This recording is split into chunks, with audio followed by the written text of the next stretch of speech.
Seigneur, nous sommes appelés en ton nom. Nous humilions maintenant comme nous tenons. Quittons le péché, toute mauvaise voie. Élevons nos voix, chantons nos prières.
We pray. Humble ourselves now as we pray. Renouncing every sin and wicked ways. Renouncing every sin and wicked ways. Lift our voice and seek your face and say,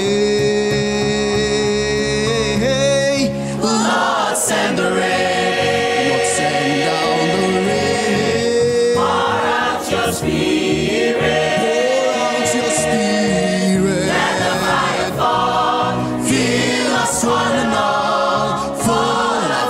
on me.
us, revive us with your fire. Ravivnu, ravivnu, Ravinu, ravivnu, Patofa.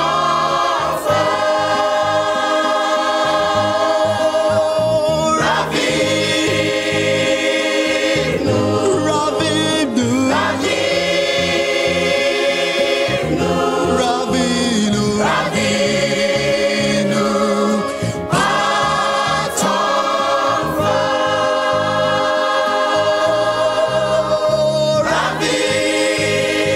Ravivnu, Ravinu, Ravinu,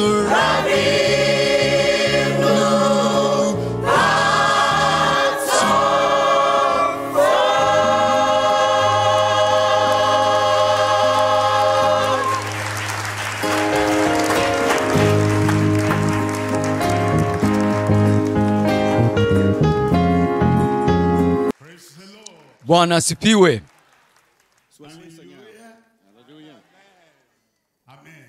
Amen. Amen. Tuombe. Baba, tunakushukuru Bwana, huu ni wakati wako kwa ajili yetu Bwana, na huu ni wakati wetu pamoja nawe Mungu wetu. Na Bwana, tenda jambo moja kuu na endeleza hili jambo kubwa uliloanza, na ulikalithibitishe katika kila moja ya maisha yetu. Kwa jina la Yesu nimeomba. Amen. Mungu akubariki sana. Unaweza kuketi jioni ya leo kama ulikuwa umesimama. Jioni hii nataka nizungumze na wewe juu ya ufunguo, na ufunguo ambao nakwenda kuweka katika mikono yako miwili, na hiyo funguo hutaendelea kuishikilia mkononi mwako, bali hiyo funguo utauweka ufunguo huo ndani ya moyo wako, na huu ufunguo utatenda kazi kwa ajili yako unapokuwa nao huo ufunguo. Kwa huo ufunguo unaweza ukafungua mlango. Unapokuwa nao ufunguo unaweza ukaendesha gari lako. Kama unao huo ufunguo, basi unaweza ukafungua kila kitu ambacho kimefungwa. Na huu funguo ni rahisi mno kuweza kuutumia. Kama wewe ni mwanaume, kama wewe ni mwanamke, kama wewe ni mvulana, kama wewe ni msichana, wewe ni mzee, wewe ni kijana, bado unaweza kutumia huo funguo. Na nilipokuwa ningali niko shuleni, bado nikiwa masomoni kule shuleni, na katika kujifunza kwangu, kama nikikunja uso na nikaonyesha kana kwamba sikuelewa kitu fulani, basi mwalimu atakuja kuniuliza, William, una tatizo gani? Kwani kuna shida gani inayoendelea? Na hili jambo unalopata shida nalo ni rahisi kama vile A, B na C. Na sasa nimeshakuwa Mkristo, mtu mzima, nimekwisha kuokolewa. Sasa mimi ni mhubiri wa neno la Mungu, na sasa ninaona kwamba maombi yamekuwa kitu rahisi sana kama vile A, B na C. Na kwa hivyo jioni njema ya leo nataka rasmi kabisa niweze kusema na wewe juu ya zile A, B, C za kuomba na hatimaye kupokea. Na ile A, B, C ya kuomba ili kuweza kupokea haja ya dua yako, ndio tutakazungumza jioni ya leo. Ile A ni kule kuomba kwenyewe, kule kutaka. Ile A ni kule kutaka, kule kuomba, omba. Ile B inayofuata, jambo la pili, ni kule kuamini, kule kuamini. Vema kabisa, kuamini. Na ile C inayofuata, ile C ni ule ukiri. Ile A, turudi tena pale, ni kule kuomba kwenyewe. Alafu ile B ni kule kuamini uliombalo. Alafu ile jambo la tatu ni ule ukiri wa kupokea lile uliombalo. Hebu tulitazame neno la Mungu linavyotuambia katika kitabu cha Yohana sura ile ya 15, Ufunuo wa Yohana sura ya 15 mstari ule wa 7.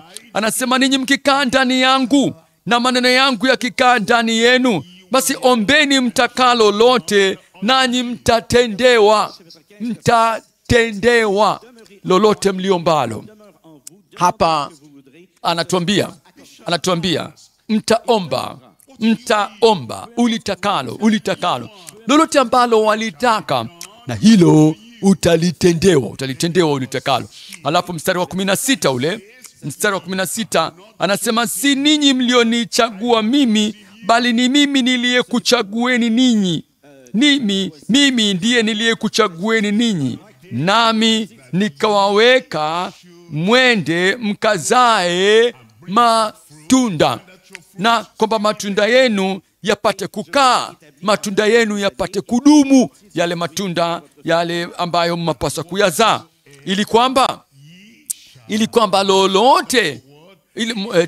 lolote muombalo Baba kwa jina langu awapeni nyie. Lolote muombalo. Ile ni kule kutaka, kule kuomba, kule kutamka ombi. Ile B ni kule kuamini kwamba utapokea. Angalia Yohana sura ya 11 mstari ule wa 40. Yesu akamwambia, sikukwambia ya kwamba kama ukiamini utauona utukufu wa Mungu? Sikukwambia hivyo? Ukiamini utauona utukufu wa Mungu? Yesu akasema, amini tu, nawe utakuja kuona utukufu wa Mungu. Na sasa katika Yohana sura ile ya 8 pale na kusomea kuanzia mstari wa 30. Yohana sura ya 8 mstari wa 30. Naye alipokuwa akisema hayo, wengi walimwamini. Alafu mstari unaofuata anasema, basi Yesu akawaambia wale Wayahudi waliomwamini walikuwepo. Wayahudi waliomwamini, ninyi mkikaa katika neno langu, mmekuwa wanafunzi wangu kweli kweli. Umeshaona hizi nukuu zote ambazo nimekusomea hizi zote, ya kwamba Yesu akaweka bayana kila kitu. Yesu amesema taka kwa jina langu, omba kwa jina langu. Yesu akasema amini kwamba wapokea, amini, alafu utaja kuona ule utukufu wa Mungu. Anasema dumu, endelea. Na ndicho ambacho nakuletea jioni njema ya leo. Zile A, B, C, kuomba dua na kisha ukapokea, ile namna ya jinsi ya kupokea. Hebu tuliangalie hili jambo hili moja baada ya jinginelo. Ile A, kule kutaka, kule kuomba. Omba kwa mambo yote, omba kwa ajili ya mambo yote, jambo lolote ile kwa ajili ya utukufu wake. Lolote uliombalo, lolote ulitakalo, unalitaka hilo ama unataka wokovu, ni kwa ajili ya utukufu wake Mwenyezi Mungu, ya kwamba kile Kristo alichofanya katika msalaba wa Kalvari kiweze kutimilizwa katika maisha yako. Unaomba kwa ajili ya uponyaji, ndiyo, ni kwa ajili ya utukufu wake yeye, kwa sababu yeye ndiye ambaye alichukua mapigo kwa ajili yako. Kwa kupigwa kwake sisi tumepona. Unaomba kwa ajili ya kukombolewa, ni kwa ajili ya utukufu wa Mwenyezi Mungu, ati kwa kwamba shetani asiweze kuchezea au kuharibu ubongo ambao Mungu kakupatia wewe. Ni kwa ajili ya utukufu wake Mwenyezi Mungu. Na unaomba kwa ajili ya neema ya kuishi maisha yaliyo ya haki. Unaomba hayo kwa ajili ya utukufu wake Mwenyezi Mungu. Unaomba ya kwamba Mungu akupatie nguvu ya kuendelea kuenenda hadi pale ambapo utakuja kufika katika mbingu, utakuja kufika katika pepo, ufika katika hatima hiyo ya milele. Hayo kadhalika ni kwa ajili ya utukufu wake yeye. Kwa hivyo ile omba kwa ajili ya mambo yote kwa ajili ya utukufu wake yeye. Tutazame kwenye kitabu kile cha Mathayo, kuna sura ya 7 ile, pale naanzia kadhalika mstari wa 7. Mathayo sura ya 7 mstari wa 7. Anasema ombeni nanyi mtapewa. Huyu hapa ni Yesu Kristo akituhakikishia ya kwamba katika wakati ule na hata katika majira haya na katika majira yote milele, omba na wewe utapewa. Omba na wewe utapewa. Ya kwamba jana, leo na hata milele ijayo, wewe omba na wewe utakuja kupewa. Omba utapewa. Kwa wale mitume na kwa lile kutaniko na kwa vizazi, hata vizazi vinavyokuja, ombeni nani mtakuja kupewa. Wakati Yesu anaposema jambo, wakati Yesu anaposema yeye ndio njia ya jambo hilo, yeye ndio kweli ya jambo hilo, yeye ndio uzima wa jambo hilo, hajawahi kusema uongo asilani. Lolote ambalo amelisema, amesema ya kwamba mbingu na nchi zitakuja na kupita, lakini maneno ya kwangu mie kamwe hayatakuja kamwe kupita maneno niliyosema mie. Yesu alilolisema, wakati unapoamka alfajiri na mapema na unaliona jua limechomoza linaangaza, hata kama lile jua linazama jioni, bado hata kama jua litakuja kutokomea kupotea, Yesu anasema maneno yake yeye kamwe hayatakuja kupita. Na kwa sababu ya hiyo twajua ya kwamba leo, ya kwamba jioni njema ya leo kwa ajili ya kwako wewe, kwa ajili ya kwangu mie pia, kwa ajili ya sisi sote mahala hapa na kwingineko, wote unaosikia popote pale ulipo, uombe popote pale ulipo nao utapewa. Muujiza wa kungoja wewe kuomba tu leo. Uponyaji unakungojea wewe uombe tu leo. Na ule ukombozi na uhitaji popote pale ulipo unakungoja wewe uombe. Omba nawe utakuja kupewa. Omba. Basi tafuta nawe utakuja kuona. Tafuta nawe utakuja kuona popote pale ulipo. Lolote ulitafutalo, lolote ambalo unalitaka, ndio maana umekuja mahala hapa au unasikiliza huko uliko. Na Yesu anasema ya kwamba umekuja na unatafuta kitu mahala hapa, jioni ya leo utakipata ukitafutacho. Sema amen. Amen. Tafuta na utaona. Tafuta na utaona. Alafu Yesu akasema, bisha nao utafunguliwa. Bisheni nanyi mtafunguliwa. Bisheni nanyi mtafunguliwa. Bisha hodi nawe mlango utaufunguliwa. Utafunguliwa mlango huo. Ule mlango wa hatima yako. Ule mlango wa wokovu wako. Ule mlango wa kuja kukombolewa na mauzauza yote. Maombi. Ule mlango wa kukombolewa. Huo ndio mlango, na huo mlango ukifunguliwa nyuma yake uko uhuru. Kabla ya huu mlango kuna kifungo, kuna kizuizi. Na yule mtu ambaye ana vizuizi kuna anabisha hodi katika mlango wa uhuru wake, na anafika katika ule mlango wa uhuru wake, anabisha hodi.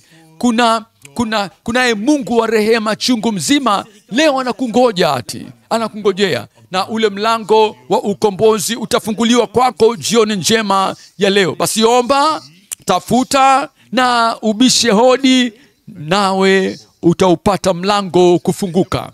Hebu tuangalie maneno haya ya Bwana wetu Yesu. Hebu tuangalie maneno haya katika lugha ya Kiingereza.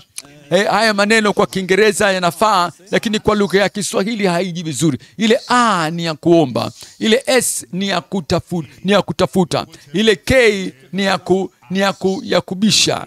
Ukiyaweka maneno haya ya Kiingereza kwa herufi za kuanzia ni kuomba. Hebu niseme tena uweze kunielewa. Omba, ile omba inaanza na A kwa Kiingereza.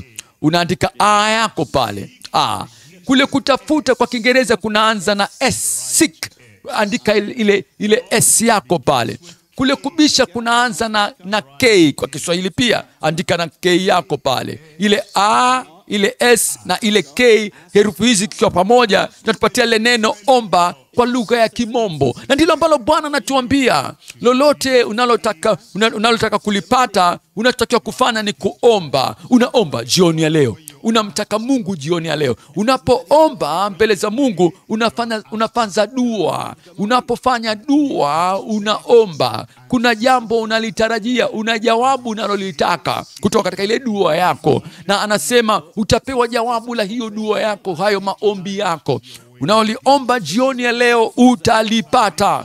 Wokovu utaupata, ndiyo. utaupata. Msamaha wa madhambi uliokuwa nayo utapata msamaha. Uponyaji unaotaka popote pale ulipo utaupata. Muujiza sampuli yoyote ile utakuwa nao muujiza wako. Yasiyokuwa yanawezekana kwako leo yatakuja kuwezekana. Na tazama aya inayofuata pale, sura ya 7 mstari wa 8. Anasema maneno yanayopendeza sana Bwana Yesu hapa. Anasema kwa maana kila, angalia pale anasema kila, maana kila aombaye hupokea, kila aombaye hupokea. Kila mmoja ambaye anathubutu kuomba, huyo hupokea. Ni kizazi kipya hicho tulichokuwa nacho. Ni majira mapya haya. Ni agano jingine tofauti. Katika agano la kwanza lile, sio kila mmoja aliweza kuja kuomba kile ambacho Ibrahimu aliomba. Si kila mtu aliweza kufanya hivyo. Lutu hakuwa na ule uhuru wa kuomba kile ambacho Ibrahimu aliomba hata kwa niaba yake. Lutu hakuweza. Ni agano la kale. Katika agano la kale, Haruni hakuwa na ule uthabiti na ule ujasiri wa kuomba kile ambacho Musa aliweza kuomba wakati ule wa agano la kale, miaka karibu 1400 kabla ya Yesu. Na ilikuwa ni aina ya tofauti sana kwa Ibrahim na kwa Musa waliokuwa nayo wakati ule kwenye agano la kale, miaka 1500 kabla ya Yesu. Sauli hakuweza kuomba kile ambacho Daudi alikuwa anaweza kuomba. Na ndio maana utakuta katika agano la kale, Sauli kamwe hakuandika zaburi yoyote ile. Sauli mfalme wa kwanza wa Israeli, yeye hakuwa na ule uthabiti ya kwamba akiomba jambo lolote ile Mungu atajamjibu. Lakini Daudi akaandika zile zaburi zilizoziandika. Kwa nini? Kwa sababu Daudi alijua ya kwamba kila nimwombapo Bwana, yeye ndiye mchungaji wangu, mimi mbona sitapungukiwa na kitu ati. Katika agano la mwanzo lile, si kila mtu aliyeweza kuomba kwa kile ambacho anakitaka kama ambacho mtu mwingine alizokuwa anaweza kuomba. Lakini tukavuka kuja katika agano hili tulilokuwa nalo jipya, na unaishi katika majira yasiyokuwa ya kawaida, majira ya kipekee, kwamba sasa huhitaji kuwa wewe Musa nabii au mtume, huhitaji kuwa wewe Ibrahimu, huhitaji kuwa wewe Eliya nabii. Sasa kila mmoja aombaye sasa hupokea. Amen. Nataka nikuhakikishie jioni njema ya leo ya kwamba kila mmoja yuko pale. Je, yupo kila awaye yote leo? Uko wapi? Wewe ndiye mtu yule ati? Wewe ndiye mwanamke yule ati? Wewe ndiye yeye yule wa kuomba? Na Mungu ataijibu dua yako leo kwa ajili ya kila mmoja aombaye. Tunaambiwa kwamba apokea. Na yeye atafutaye anaona, atapata anachokitafuta. Yeye atafutaye atapata, ataona. Na kwa yeye abishaye, huo mlango utafunguliwa. Mlango ule utafunguliwa. Kila mlango unaobisha utafunguliwa. Jioni njema ya leo, wewe hutakuja kuomba bure. Hutafanya dua yako wewe bure. Lolote uliombalo leo, unaweza ukaomba kwa ajili ya kitu ukionacho kiukwa ni kidogo. Na hicho ndicho utakacho kukipata. Ile bahari ya matoleo imejaa maji. Wewe unaweza kukaenda baharini na kajikombe kadogo tu. Unaweza ukalete jindoo kubwa pale baharini. Unaweza ukaleta chombo ambacho ni kikubwa, kipana, kina urefu. Kila kitu unachokileta leo cha haja yako kitajazwa na kufurika. Utajaa na kufurika. Amen. Unalolitafuta utalipata leo. Utalipata. Na kwenda sasa, nitakwenda kusonga mbele zaidi ya hapo. Sasa kulikuwa na mtu mmoja kuna nchi ile ya Israeli katika majira yale. Baba yake akamwambia atafute punda waliokuwa wamepotea katika wakati huo alipokuwa anaitwa na baba yake. Na akaenda kuwatafuta wale punda ambao walikuwa wamepotea, punda wa baba yake. Na kunako njia akakutana na Samuel muonaji. Na Samuel akamwambia, umeshapata unachokitafuta ati? Umeshapata wale punda ambao ulikuwa unawatafuta? Akaambiwa hivyo na Samueli. Usiende nyumbani kwanza, hebu njoo. Na huyo akawa ndiye mfalme wa kwanza wa Israeli. Alikuwa akienda kutafuta punda, akaja kupata kitu kikubwa zaidi. Akapata kitu cha juu zaidi wakati yeye anatafuta punda. Akapata kitu cha kina wakati yeye alikuwa anakwenda kupata kitu kidogo. Utapata zaidi ya unachokitafuta. Unatafuta uponyaji wa mwili wako, na yeye atauponya mwili wako, na yeye ataponya na nafsi yako. Amen. Hebu mwangalie mtu huyu. Watu 4 walikuwa wamemleta huyu bwana. Alikuwa anahitaji uponyaji, na hawa watu walikuwa na mlete kuweza kuombewa. Walipokuwa wamefika pale, walipokuwa hawezi kufika pale alipokuwa Bwana Yesu, wakasema hapana, lazima tufanye kila liwezekanalo tumfikishe kwa Bwana Yesu. Usiruhusu jambo lolote likuzuie usiingie katika unachokihitaji. Wakaenda kunako dari ya nyumba aliyokuwepo Bwana Yesu, wakaondosha vile vigae vilivyokuwa katika ile dari, halafu taratibu wakamshusha yule mgonjwa mahala alipokuwapo Yesu. Walikuwa wakitafuta nini watu hawa? Walikuwa wakitafuta uponyaji kwa ile huyu mwenzao aliyekuwa dhaifu hali. Yesu akasema, mwanangu kabla hujakipata chokuona kitafuta uponyaji wako, basi kwanza dhambi zako zimesamehewa. Alikuwa atafuti yeye msamaha wa dhambi zake, na baada ya hapo akamwambia, hebu jitwike godoro lako na uende zako. Jitwike godoro lako uende zako. Akaupokea uponyaji kwa ajili ya mwili wake, na akapokea wokovu wa roho yake. Amen. Jioni njema ya leo, jioni nzuri ya leo, wewe utakuwa nacho kile ambacho wakitafuta leo. Utakuwa nacho na utapata zaidi, utapata zaidi yake, utapata nyongeza ya ukitafutacho. Hebu tuangalie hili, tazama hili. Tunatazama sasa Yohana sura ile ya 14. Yohana, na pale na kusomea mstari wa 12 ule. Yohana 14:12. Yesu akasema, amin amin nawaambia. 14:12. Amin amin nawaambia. Anasema, yeye aniaminie mimi, kazi nizifanyazo mimi yeye naye atazifanya. Yeye naye atazifanya. Alafu nasema naam, na kubwa kuliko hizo atafanya, kwa kuwa mimi naenda kwa Baba. Kwa kuwa mimi naenda kwa Baba. Na nikwambie jambo. Hakuna kati ya wale mitume ambao walikuwa wanatafuta jambo kubwa kuliko lile ambalo katika nyakati zao Yesu alikuwa amekwisha kulitenda. Kila mmoja alikuwa anasema, kama tu nitakuwa kama Yesu, kama nitafanya au nitawagusa wagonjwa nao wakapata afya njema kama anavyofanya Bwana Yesu. Anasema, kama tu ningeliweza kuwafungua watu waliosetwa kama ambavyo Yesu anafanya. Kila mmoja akasema, mbona hiyo yatosha ati? Lakini Yesu akasema, yeye aniaminie mimi, matendo, kazi nizifanyazo mimi atazifanya.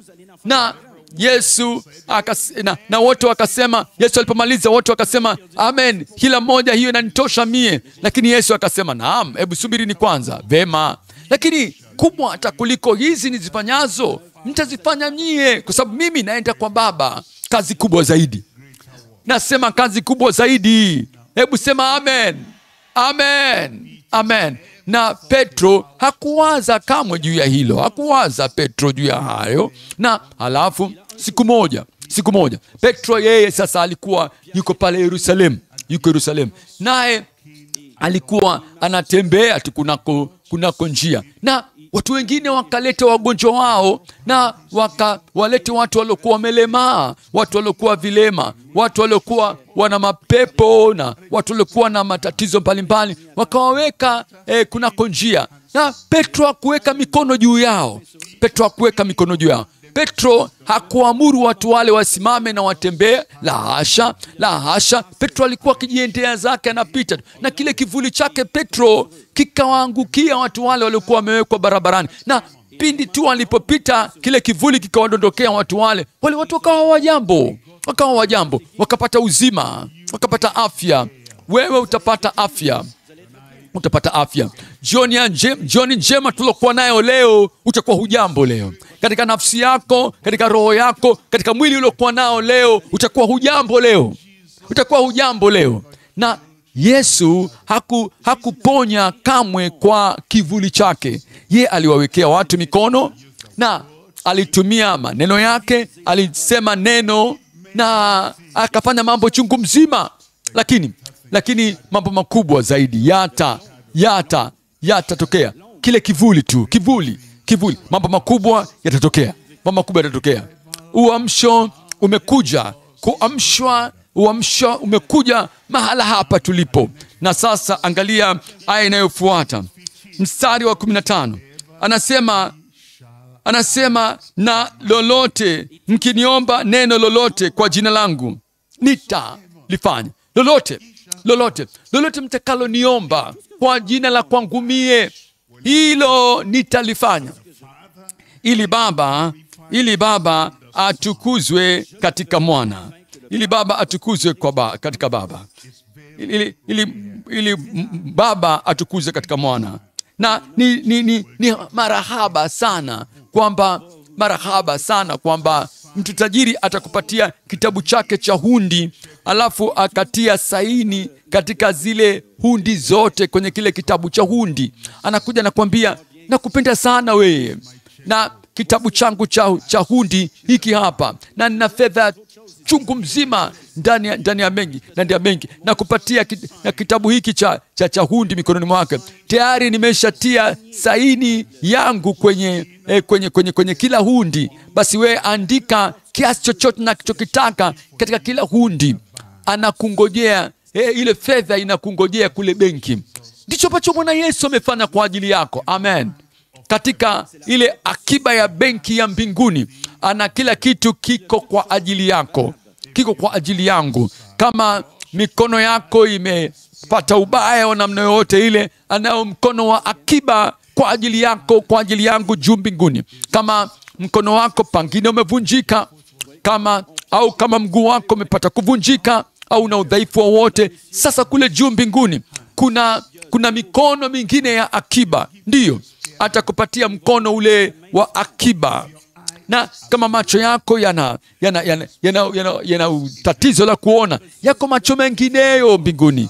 Kama mapafu yako yameharibika pengine na sigara, unayo mapafu mengine kwa ajili yako juu mbinguni. Na kile kitabu cha hundi kupata hayo mahitaji yako mbinguni, tayari ile kitabu cha hundi kimekwisha kuandaliwa. Sema ukitakacho, omba ukitakacho, na utatendewa. Kama hujawahi kufanya awali, hebu jaribu kufanya hivyo. Thubutu jioni ya leo, hebu thubutu kufanya hivyo leo. Je, umeshawahi kufika katika benki awali? Umeshawahi? Ndio. Umeshafika benki na ukawa umechukua ile hundi mkononi mwako, umechukua kile kitabu cha hundi ukakichukua na ukaenda kule benki.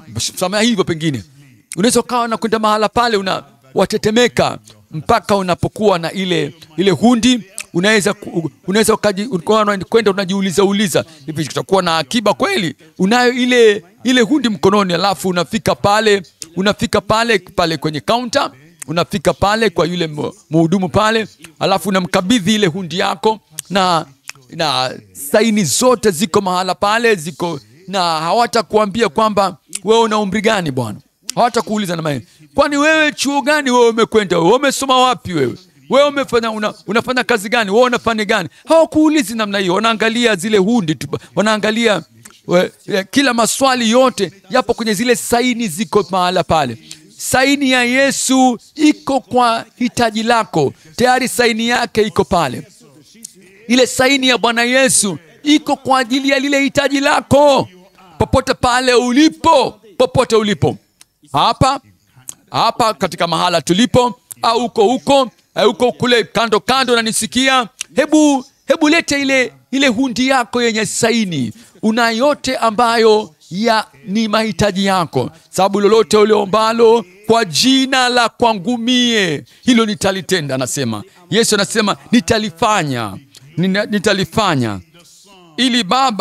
ili Baba atukuzwe katika Mwana. Angalia mstari wa 14, ili Baba atukuzwe ndani ya Mwana. Mstari wa 14, mkiniomba neno lolote kwa jina langu nitalifanya. Anarudia hapa, nitalifanya. Hilo ni jambo la kwanza. Omba, taka kwa ajili ya yoyote yale, kwa ajili ya utukufu wa kwake yeye, na ile A, B na C. Sasa naja katika be, na hili ni kwamba wewe uamini, amini be ile, amini katika wakati wote, amini katika wakati wote kwenye neema yake, katika neema yake, katika neema yake. Amini wakati wote katika neema yake. Yako majira ambapo mwili unakuwa kidogo dhaifu hali. Kuna wakati ambapo mwili umechoka. Hiyo haikuondoi wewe katika uwezo wa kumwamini Yesu ambaye ameweka uhai ndani yako wewe. Kuwa mnyonge hakuondoi, kuamini hakuondoi nguvu zako za kimwili. Kuamini hakuhitaji maguvu mengi ya mwili au bidii, umefanya mazoezi mengi ndipo uweze kuamini. Kuamini hakuhitaji namna yoyote ya sarakasi za kisaikolojia kuamini. Mbona wamwamini baba yako ulipokuwa kijana? Ulimwamini mama yako ulipokuwa bado ungali mtoto? Uliwaamini walimu wako ulipokuwa chuoni, ulipokuwa shuleni? Uliwaamini walimu wako? Na najua yule mwalimu anakufundisha jiografia pakinepo, na anakuambia kwamba nchi ya Uingereza iko mahala hapa, anakuambia Ulaya iko mahala hapa kwenye ramani, anakuonyesha mwalimu wako katika ramani nchi zilizoko, na yule mwalimu anakuambia bara letu la Afrika ndio hili hapa. Wewe hujawahi kwenda kwenye nchi mbalimbali za bara la Afrika, lakini unaamini ya kwamba hiyo ndio ramani. Hukumtilia shaka mwalimu wako kwamba anakudanganya. Hukumuuliza mwalimu anayesema hii ndio Afrika, hukuuliza una hakika gani juu ya hili. Uniamini kwamba anayesema ndio kweli. Na kadhalika kwa namna hiyo hiyo ukamwamini Bwana Yesu Kristo. Ukamwamini Yesu Kristo. Uliamini katika neema yake. Unamwamini neema yake. Hujawahi kufika mbinguni, hujawahi kufika. Yeye ndiye muumba wa mbingu. Amekuja kutoka katika mbingu aliyoiumba na amerudi huko katika mbingu ambayo ameifanya. Na alipofufuka katika ufu, akamwambia Mariamu, usiniguse, bado sijaenda kwa Baba. Na alafu akaenda kwa Baba juu mbinguni, na akarejea tena katika dunia aliyoiumba. Anapotuambia ya kwamba kunayo mbingu, anapotuambia kuna uponyaji, anapotuambia kunao wokovu, naamini. Mimi naamini. Amen. Wakati wote ambao nimekuwa shuleni, wale walimu waliponifundisha mahesabu yale makubwa magumu yale, walimu wangu waliponifundisha kitu chochote kile, ambacho nilikuwa sikijui kamwe, sikuwa na hofu, sikuuliza, sikuhoji, nilikubali, niliamini walimu wanachonifundisha. Hali kadhalika Yesu Kristo ni mkuu kuliko walimu wowote wa ulimwengu wowote ule. Yeye ni mkuu kuliko wote hao. Yesu anaponiambia jambo, mimi namwamini. Amen. Namwamini. Je, unamwamini? Na kuuliza, unamwamini? Itakuwa kwako kulingana na imani yako kwako wewe. Amini wakati wowote ule katika neema yake, wakati wowote. Ni upana gani neema ya Mungu iliyokuwa nao? Neema ya Mungu ina upana gani? Neema ya Mungu ina kina sampuli gani? Na neema ya Mungu ina urefu kwenda juu kiasi gani? Neema ya Mungu ina upana wa namna gani, wa kufika wapi? Ni zaidi sana, ni mangi, ni urefu wake, upana wake, kimo chake. Neema ya Mungu ni mkubwa mno kushughulika na haja yako. Zaburi ya 84 mstari wa 11. Zaburi ya 84 mstari wa 11. Anasema, kwa maana Bwana ni nuru na ngao. Na anatuambia pale Bwana, kwa kuwa Bwana Mungu ni jua na ngao, Bwana atatoa neema na utukufu. Neema na utukufu. Bwana atatupa neema na utukufu. Na kama yeye alimtoa mwanae wa pekee, kwa lugha yoyote ile maana ya hilo neno, aliupenda ulimwengu hata akamtoa mwanae wa pekee, ili kwamba kila amwaminie asipotee, bali awe na uzima wa milele. Kama alikupenda sana kiasi hicho kwamba hata akamtoa mwana wake wa pekee kwa ajili ya kwako wewe. Na Yesu Kristo naye akupenda mno kiasi kwamba afe kwa ajili ya dhambi zako wewe, ili akakubali mateso ya msalabani Kalvari kwa niaba ya kwako wewe. Basi neema yake itakufikia wewe. Nasema neema ya kwake yeye itakufikia wewe. Amen. Amen. Na jioni njema ya leo, neema ya Mungu ya kungojea ati. Je, neema ya Mungu itafanza nini katika maisha yako? Twende tukaangalie katika kitabu kile cha Waefeso sura ya 2 mstari wa 8 ule. Waefeso sura ya 8, kwa maana mmeokolewa kwa neema. Mmeokolewa kwa neema. Anasema kwa maana mmeokolewa kwa neema. Kwa maana mmeokolewa kwa neema. Hakuna awaye yote duniani ambaye anaweza kuokolewa, kupata fursa ya kwenda mbinguni kwa namna nyingine yoyote ile. Na mtu mwingine anasema mimi mtu mwema ati. Na unasema wewe una wema gani wewe? Wewe una wema gani wewe? Kiasi kwamba toka wewe umezaliwa katika ulimwengu huu, wewe una wema kwamba kiasi kwamba hujawahi kusema dhambi hata moja, hujasema uongo hata mmoja. Anasema mbona hiyo ni kawaida ya kila mmoja. Nasema basi wewe hujaokolewa. Ja, lolote ambalo ni matendo mema ambayo unayafanya wakati huu, hayo hayawezi kuchukua nafasi ya matendo mabaya ambayo umekwisha kuwahi kuyafanya. Matendo yako mema hayawezi yakafunika mabaya yako. Matendo yako mema hayawezi kukuokoa wewe. Yuko mtu mmoja tu duniani ambaye amewahi kuishi duniani bila ya dhambi moja, siku moja wala siku yoyote ile katika maisha yake yote aliyokuwa hapa duniani. Mtu mmoja, na huyo mtu mmoja ni Yesu. Nasema huyo mtu ndiye Mwokozi wetu.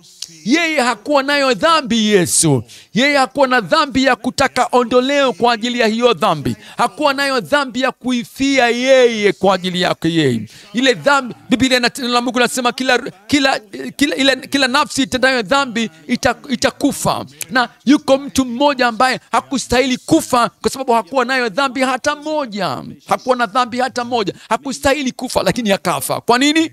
Kwa nini? Kwa sababu ya kwako wewe. Kwa sababu ya kwako wewe. Dhambi ya kwako wewe ambao unapaswa wewe kuifia, kufa, kulipia dhambi ile. Anasema usiwe na shaka, nitakuwa badala ya kwako wewe. Nitakuwa badala ya kwako. Na akachukua nafasi ya mauti yako wewe milele. Akafa kwa ajili yako wewe milele. Na kwa sababu alikufa kifo cha milele kwa niaba yako wewe, sasa kwa neema unaweza ukaokolewa na hukumu ya kifo milele kwa ajili yako wewe. Sasa jioni ya leo, kwa neema, nasema kwa neema ya kwake yeye umeokolewa na mauti ya milele inayokustahili. Huihisi ile neema. Ninapokuwa nimesimama mahala hapa napozungumza na wewe, unaamini ya kwamba nayo akili? Ndio sio? Unaamini hivyo? Na unaamini kwamba nayo akili, si ndio? Nijibu sasa, si unaamini kwamba na akili zangu? Na natikisika namna hii, sihisi ubongo wangu. Natikisa kichwa, sihisi kama na ubongo kwamba unatikisika kuchu kama kizibo kwenye chupa. Huihisi neema namna hii, lakini unayo neema. Huwezi kuhisi kama kizibo kiko ndani ya chupa. Huwezi kuhisi. Na unayo neema. Nasema unayo neema. Dhambi zako zimesemewa, umesemewa kwa neema. Una haja ya kuhisi hiyo neema. Nafsi yako imeokolewa kwa neema ati. Na uhisi hiyo neema, lakini hiyo neema unayo.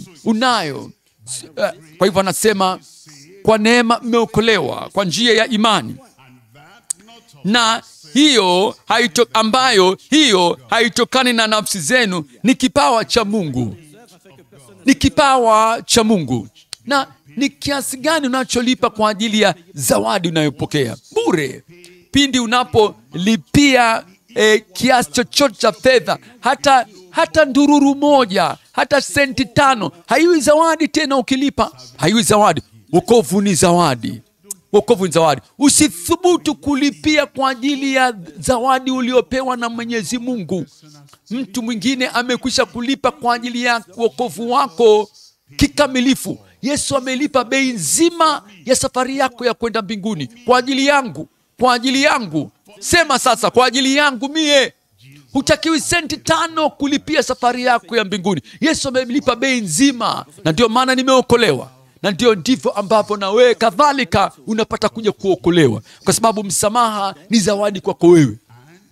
Na na ule uponyaji nayo kadhalika ni zawadi kwako. Ni zawadi kwako. Muujiza unaotaka nayo kadhalika zawadi kwako. Kwa neema, si kwa bei yoyote ile. Kwa neema umeponywa, kwa neema umeponywa, kwa neema umekombolewa, kwa neema umewekwa huru. Mungu ashukuriwe kwa ajili ya neema ambayo iko tayari kwa ajili yako jioni ya leo. Mimi naamini kwa ajili ya hiyo neema. Uko wapi? Na kuuliza kokote kule ulipo, sema naamini. Itakuwa kwako kama ulivyoamini. Tuangalie sasa hili lampendeza. Katika Wakorintho wa pili, tuangalie la muhimu sana. Wakorintho wa pili, sura ile ya 8, tuangalie mstari wa 9. Anasema mstari wa 9 ule, maana mmejua neema ya Bwana wetu Yesu Kristo, jinsi alivyokuwa yeye masikini kwa ajili yetu, ingawa alikuwa tajiri. Kiingereza anasema ingawa alikuwa tajiri, ili kwa ajili yenu alifanyika masikini. Jinsi alivyokuwa maskini, ili kwamba ninyi nyote mpate kuwa matajiri kwa umaskini wake. Mpate kuwa matajiri kwa umaskini wake. Yesu tajiri. Angalia, sikiliza. Wewe maskini. Yesu alikuwa na kila kitu. Wewe ulikuwa huna chochote. Wewe ulikuwa hapa duniani. Yesu, yeye yuko juu mbinguni. Yeye akatazama chini, akaliita jina lako, na wewe hukumchagua yeye kakuchagua wewe. Yesu kakuchagua wewe, na leo anakuita jina lako kwa wewe, na unapaswa kusema ndiyo Bwana, itika. Anasema, na Yesu anakuambia, hebu tubadilishe nafasi zetu. Mimi maskini, mimi tajiri, wewe maskini. Nitachukua nafasi ya umaskini wako. Yeye akafanyika maskini. Wewe njoo uchukue nafasi yangu. Na kwa umaskini anaokuwa yeye, wewe unaupata utajiri aliokuwa nao yeye. Na wewe unapewa hilo bure. Ni yako wewe leo. Na napenda ninachokwenda kukifanya sasa. Nitakusomea sasa sura ile ya 8 mstari wa 9. Na hebu kugeuza sasa, angalia sura ile ya 9 mstari wa 8. Tunaweka mbadala wake 9:8. Wakorintho wa pili sura ya 9 mstari wa 8. Anasema, na Mungu aweza kuwajaza kila neema kwa wingi. Mungu aweza kuwajaza kila neema kwa wingi. Amen. Neema, kila neema. Neema kusimama. Neema kutumika. Neema kutenda kazi. Neema ya kupiga mbio. Neema ya kufanya kazi. Neema kutokuchoka asilani. Ndiyo. Ni wangapi wenu ambao mnataka kupiga mbio kila siku na wala usichoke? Ufanye kazi zako, biashara zako, usichoke. Hiyo neema unaipewa leo. Amen. Mungu anaweza kukupatia neema yote. Mungu aweza kuwajaza kila neema kwa wingi, ili ninyi mkiwa na riziki za kila namna siku zote mpate kuzidi sana katika kila tendo jema. Mpate kuzidi sana katika kila tendo jema. Amen. Kila tendo jema. Amen. Kila tendo jema itakuwa tele juu yako. Naamini katika hiyo neema yake. Katika wakati wote, kunako usiku wa kiza kinene, kunako alfajiri, jioni njema kama ya leo, na hata sasa hivi pale ulipo, naamini juu ya neema yake. Naamini neema ya kuweza kukuokoa roho yako, neema ya kukusamehe dhambi zako, neema ya kukuponya magonjwa uliokuwa nayo, neema ya kukukomboa na vifungo vya shetani. Hiyo neema iko kwa ajili yako jioni njema ya siku hii ya leo. Omba. Jambo la pili, amini, alafu tafuta, alafu ile chea mwisho ni ule ukiri wako. Hebu kiri, jiweke wakfu na uendelee katika wema wake. Jambo la tatu hilo, endelea katika wema wake. Hiyo ina maana gani? Hiyo ina maana gani? Kuna baadhi ya watu ambao maungamo yao unayoyajua ni kwamba, unajua nakiri ya kwamba mimi ni mtu mbaya. Mimi mtu mbaya sana. Ndio wanaojua kukiri tu, mimi mtu mbaya. Hayo ndio maungamo peke yake wanayoyajua. Sikiliza lugha ya Kiswahili hiyo ndugu yangu. Anasema mimi nakubali kwamba mimi ni mtu wa kutisha. Na mimi nakubali kwamba mimi sio mwanamke mwema.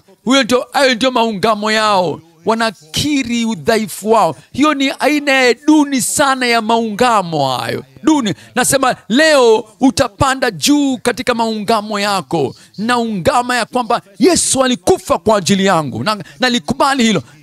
Naungama kwamba Yesu alifufuka. Naungama ya kwamba aliokoa nafsi yangu. Sio kuungama dhambi. Naungama kwamba dhambi zangu ndio zimefutwa. Naungama kwamba yeye kamwe hata nipungukia na wala hata niacha. Naungama. Hiyo ni aina kubwa ya juu zaidi ya maungamo yako. Ndio.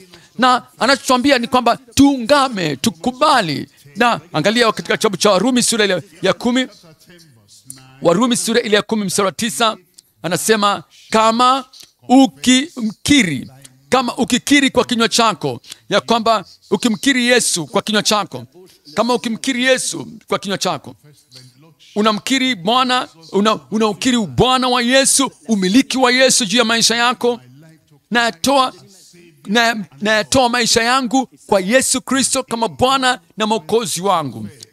Kwa sababu ukimkiri Yesu kwa kinywa chako ya kuwa ni Bwana, ni mkuu, na kuamini moyoni mwako ya kuwa Mungu alimfufua katika wafu, utaokoka. Utaokoka. Amen. Utaokoka. Na alafu anatuambia katika mstari wa 10 ule, kwa maana kwa moyo mtu huamini hata kupata haki. Kwa moyo mtu huamini hata kupata haki. Sio baadaye mbinguni. Sasa. Anasema kwa moyo mtu huamini hata kupata haki, na kwa kinywa hukiri hata kupata wokovu. Hukiri na kupata wokovu. Sasa. Kukiri, kuziungama dhambi ni sawa. Hilo ni jambo. Lakini hiyo ni aina duni sana ya maungamo na ukiri kwamba ninayo dhambi tu. Hiyo ni chini sana. Hebu kiri, ungama ya kwamba Yesu ni Mwokozi wangu. Kiri hilo, ungama hilo. Amekufa kwa ajili yangu. Yeye ndiye mbadala yangu. Likiri hilo. Ameondoa dhambi zangu. Likiri hilo. Na unapolikiri hilo kwa kinywa chako na kuamini kwa moyo wako kabisa kabisa ya kwamba Yesu Kristo alikuja, akafa na kufufuka kwa ajili yako, anasema wewe utaokoka.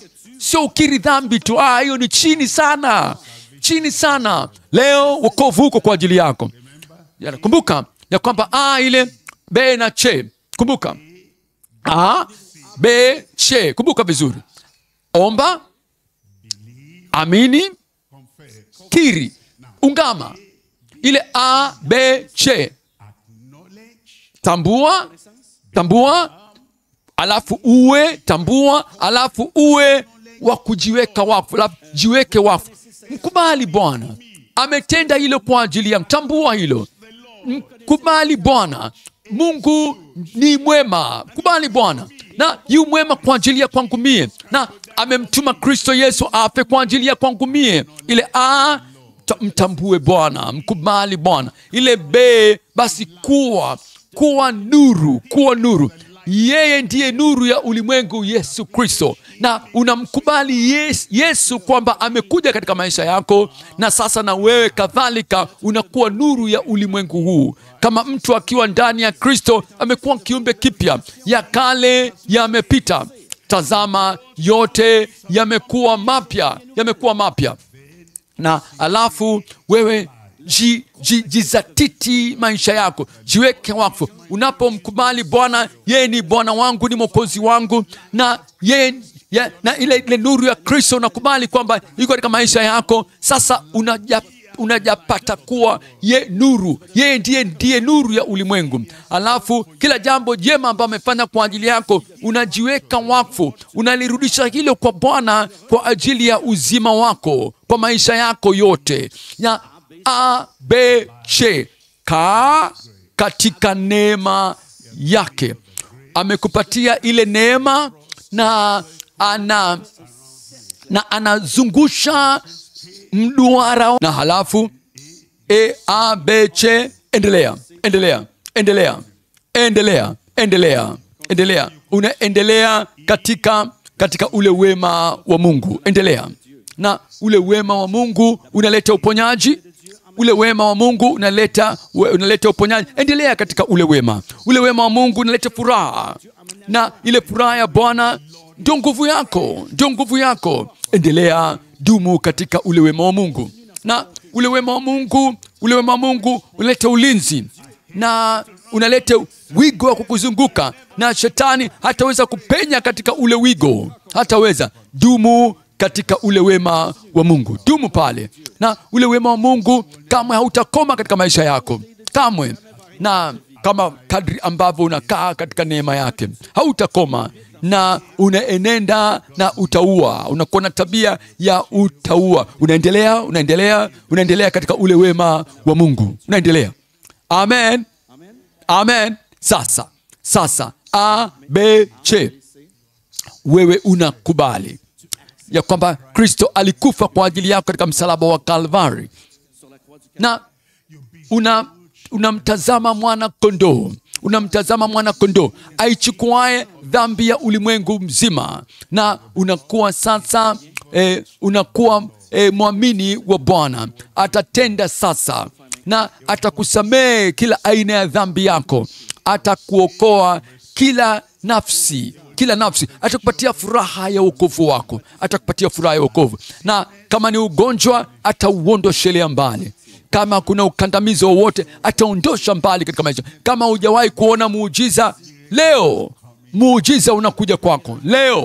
Leo uponyaji unakuja kwako. Leo ukombozi unakuja kwako. Leo nimeokolewa. Leo naamini. Leo nakiri. Ndiyo, ni ya kwangu, ni yangu leo. Basi pale ulipo, inamisha kichwa, fumba macho yako tafadhali. Fumba macho yako, inamisha kichwa pale ulipo. Popote pale ulipo, fumba macho, inamisha kichwa. Wema wa Mungu unatangaa kila mahali. Wema wa Mungu, neema ya Mungu yaja kwako popote pale ulipo. Unayepita barabarani, neema ya Mungu inakuja.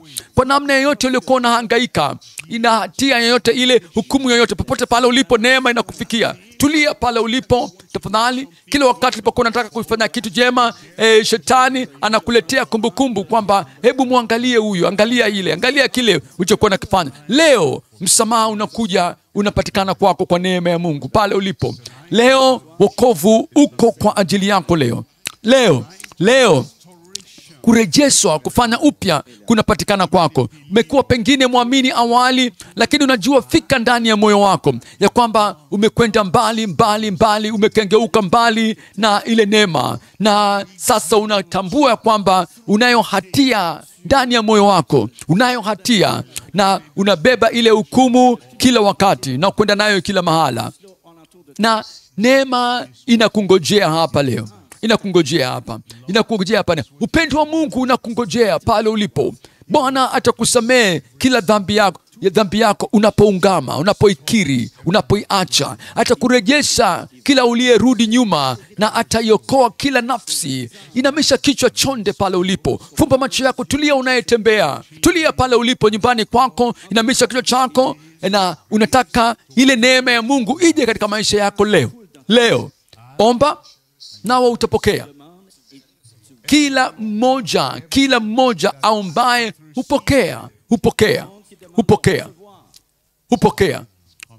Unakuja sasa neema ya Mungu, amani ya Mungu inakuja kwako sasa. Msamaha katika nafsi yako unakuja sasa. Wokovu kutoka katika uangamivu wa milele.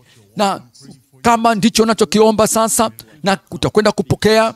Kama ndicho ambacho unakitaka, unataka kumuita, niko tayari kumuita Bwana kwa niaba yako, na Mungu anakwenda kusamehe unapomuomba wewe. Wakati kichwa kimeinamishwa, macho yamefumba, hakuna kutazama huku na kule, unayetembea tafadhali tulia pale ulipo, tulia tafadhali. Nyosha mkono wako juu sasa, unayetaka kupokea wokovu wako. Huu ndio wakati wako. Usiache huu muda ukupite, haya majira ya kupite. Nyosha mkono wako tafadhali. Kama umenyosha mkono, hebu tafadhali simama pale ulipo. simama pale ulipo. Neema iko pale sasa hivi. Msamaha wa Mungu uko kwa ajili yako sasa. Kurejeshwa kupo sasa. Kupo sasa. Nyosha mkono wako. Nyosha mkono wako na usimame pale ulipo. Neema ya Mungu imekuja. Kuna badiliko sasa katika maisha yako. Mungu akubariki. Malaika wanafurahi juu mbinguni kwa sababu yako uliyonyosha mkono na kusimama. Yesu Kristo anayo furaha tele kwamba unamruhusu awe mwokozi wako na kuwa mbadala wako. Umemruhusu. Simama pale ulipo, naomba kwa ajili yako. Mlango umefunguka. Yeyote bado unaweza kusimama pale ulipo. Bado fursa ipo. Unaungana na mbingu sasa na kuomba. Baba, naomba pamoja na wewe sasa. Baba, tunakushukuru katika jina la Yesu. Asante Bwana kwa neema yako bure. Tunakushukuru kwa ajili ya na upendo wako wenye kina kisicho cha kawaida. Na tunakushukuru Bwana sababu wewe huna kinyongo dhidi awaye yote yule. Huna chuki na yeyote. Watupenda mno. Umetupatia mwokozi ambaye anamuokoa kila mmoja, kila ajaye. Naomba hawa wote ambao wamekuja kwako jioni njema ya leo, Bwana uwasamehe kwa jina lake Yesu. Nami naomba Bwana wajalie wokovu. Wajalie Bwana kurejezwa. Wapatie Bwana amani ya moyoni. Wape Bwana ile furaha ya juu mbinguni. Asante Bwana. Twajua ya kwamba Bwana umekwisha kutenda. Kwa jina la Yesu nimeomba. Kila mmoja tuseme amen. Amen nyingine kubwa. Asante sana. Unaweza kuendelea kusimama pale ulipo na kupatia maelekezo tena zaidi. Unaweza kuketi pale ulipo. Sasa uponyaji umekuja. Nasema uponyaji umekuja. Ulipokuwa unakuja unasema naenda kupata uponyaji wangu, naenda kupata uponyaji. Alafu umefika mahali hapa, umesema uponyaji uko wapi? Uponyaji sasa umekuja kwa ajili yako. Amen. Muujiza umewasili kwa ajili yako. Ukombozi umewasili kwa ajili yako. Ndiyo, kila tunayohitaji ni katika kuunganika kati ya mgonjwa na yeye aliyepigwa kwa ajili yako. Ile mijeledi ya Yesu. Unajiunga na mijeledi ya Yesu. Unajiunga na mapigo ya Yesu. Na leo ni kwa ajili yako. Yale mapigo, nasema yale mapigo jioni ya leo ni kwa ajili yako. Mimi napokea. Mimi naamini. Mimi ninakiri. Nimepona. Hebu aliye dhaifu aseme mimi ni hodari. Nina nguvu. Unataka uponyaji, unataka muujiza, simama pale ulipo sasa. Simama juu. Simama juu kila mmoja. Uponyaji wako umewasili. Haleluya. Uliyeko nyumbani kule simama. Uliyeko njiani kule simama. Kumbuka ABC ya kuomba kuweza kupokea. Na huu ndio wakati ambapo unakwenda kupokea. Huu ndio wakati ule. Nanyosha mkono wako mmoja juu.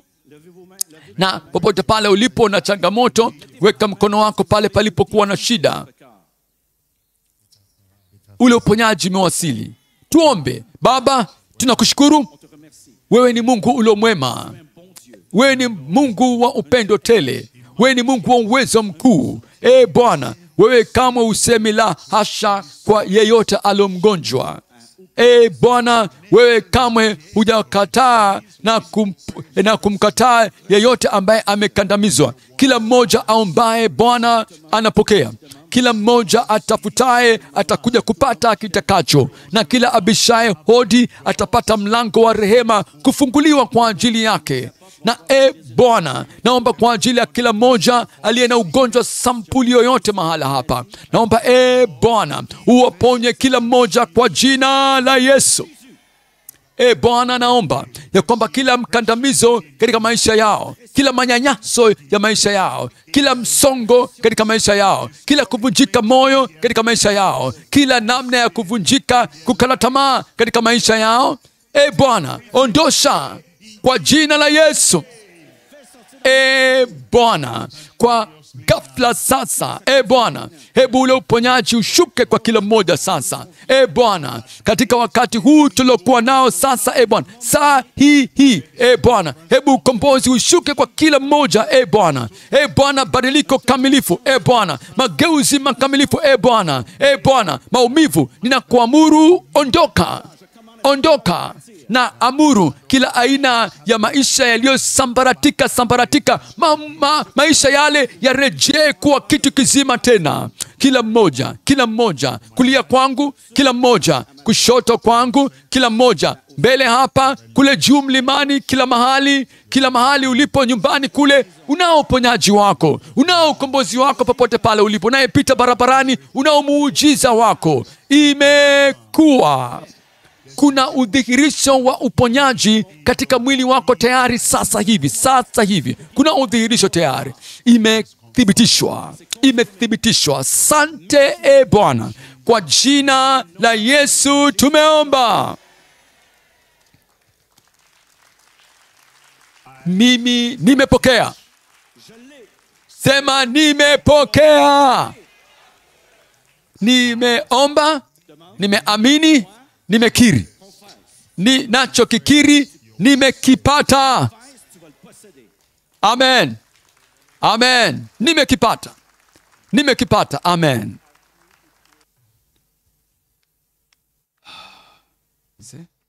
Sana.